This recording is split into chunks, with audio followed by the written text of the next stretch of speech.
Our top story this hour: foreign ministers of the Organization of Islamic Cooperation have gathered in Kuala Lumpur to discuss the persecution of Myanmar's Rohingya Muslims.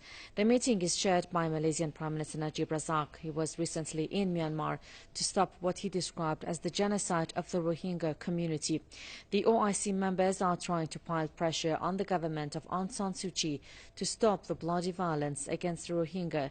It is estimated that thousands have been killed and tens of thousands displaced, with entire villages razed to the ground in the crackdown led by the army and radical Buddhists since 2012.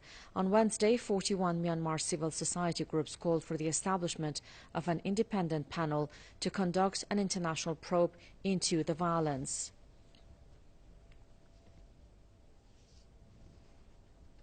For more on that story, we go live to Dubai in the United Arab Emirates to talk to Sheikh Firdaus, President of the Rohingya Federation of Arakan. Mr. Firdaus, thank you so much for being with us. What do you think of the OIC's emergency meeting that is being held in Malaysia? Are you optimistic that it will be able to put an end to the plight and persecution of Rohingya Muslims in Myanmar? Well, first thing is this emergency meeting was called at the request of the Malaysian government, and it's an emergency meeting of OIC contact groups for Rohingya. And before 2 days back, OIC urged UN to intervene and United Nations to intervene and urge Myanmar government to restore their citizenship rights. Hopefully, as the Malaysian government has took a significant steps as an ASEAN member, it's a very important. This meeting has a very important outcomes.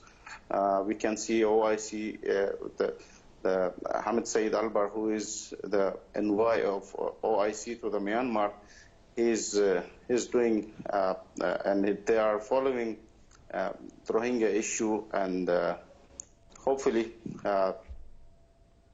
good things will come up. So, Mr. Sheikh, what are your expectations from Islamic states, or in other words, what do you think it takes by Islamic states, or in this case the Organization of Islamic Cooperation, to be able to solve this problem and sort of save the Rohingya minority group from their current persecution and plight? Well, if you talk about the Islamic states, there are two important countries, especially the Bangladesh, which is also a member of OIC, and as well as the neighboring country of Myanmar, and which is already hosting thousands of Rohingya refugees.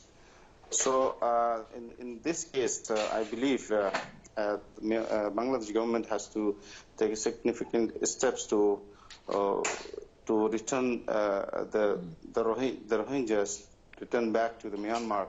And secondly, the Malaysian government, Malaysia as an ASEAN member, it can take good steps. Secondly, I feel like other Muslim countries who are members of OIC countries has to take it seriously, as Myanmar government is always keep saying that it's an internal issue of Myanmar, but now the world has realized that it's not an internal issue of Myanmar anymore. So OIC has to come forward.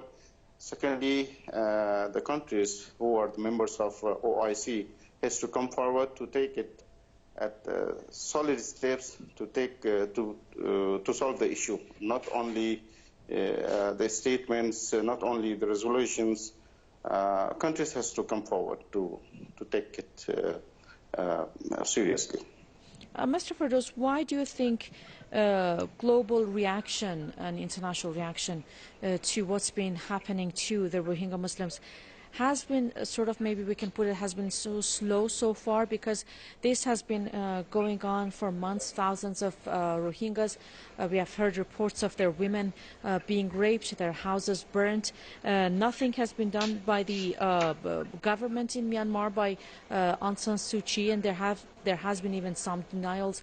Why do you think it's been taken so long? Nothing concrete has taken place so far.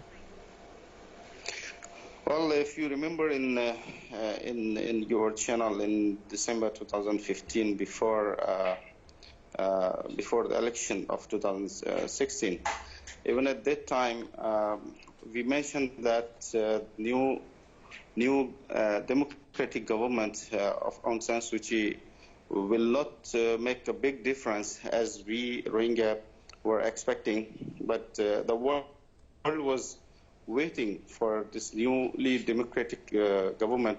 They were expecting a lot, but even the elected government, civilian government, has the same policies towards Rohingya. Secondly, the world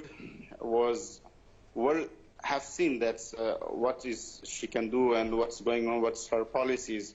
So it's not only the civilian government policy. It's the military government policies still exist towards Rohingya when it comes to Muslim minorities and other ethnic groups in Myanmar.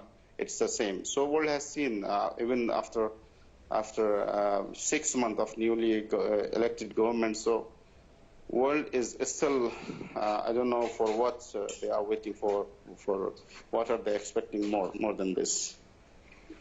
Okay, Mr. Sheikh, thank you so much for giving us your time and your thoughts. That was Sheikh Ferdows, President of the Rohingya Federation of Arakan, joining us live from Dubai in the United Arab Emirates.